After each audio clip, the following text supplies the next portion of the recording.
সুন্দর কথা বলতেছি। ধানের শীষে আমি সিল মারছি, মারার পরে আমি এইভাবে বাঁশটা দিলাম, ঠিক আছে? দেওয়ার পরে আমি যদি এভাবে দিই 1 বড়া 2 বড়া 3 বড়া 10 বড়া 50 বড়া এমনি দিছি হালা দিছি, আমার ভোটটা নষ্ট হইতো না। আসেন আর যদি ভোটটা নষ্ট হয়ে যাবে, আমি যদি এভাবে বাঁশ দিই, কষ্ট করে ভোট দিব, আমরা কেন ভোটটা নষ্ট করবো?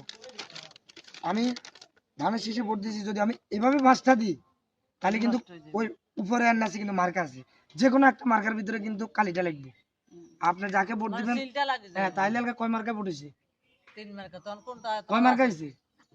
হ্যাঁ, হয়তো অন্য কোনো মার্কা যদি লাগি যায় তাহলে 2 মার্কা, তাহলে আপনার ভোটটা আপনি কারে দিয়েছেন, পৌঁছে যাবো। তো এত কষ্ট করে আমরা 17 বছর আমরা আন্দোলন সংগ্রাম করছি ভোটের অধিকারের জন্য, শান্তিতে ভোট দেবো, নিজের পছন্দের প্রার্থীকে ভোট দেবো, দিন শেষে আমরা বুঝি নিব। হ্যাঁ, আবারও দেখেন সিলটা মারার পরে এভাবে ভাঁজ দিবেন, এভাবে প্রথম ভাঁজটা এভাবে দেওয়ার পরে এমনি 1 মিনিট সময় নেবেন, ভিতরে আপনার সাথে কেউ চিল্লা হারাহারি করতে না, তারপর আপনি যেভাবে ভাঁজ দেন সমস্যা নেই।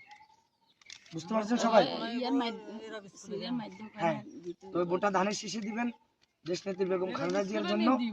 ব্যালট পেপারটা যখন হাতে লইবেন তখন সিল মারার আগে 10টা সেকেন্ড, যদি আপনার হাতে সময় না থাকে 10টা সেকেন্ড আপনি চিন্তা করবেন দেশ নেত্রী বেগম খালেদা জিয়ার জন্য, উনি এই দেশের জন্য কি করছে, আপনার আমার জন্য। উনিও কিন্তু পারতো ওনার 2 সন্তানকে নিয়ে বিদেশে চলে যেত, কিন্তু যায় না, বলছে আমার 18 কোটি মানুষ আমার সন্তান,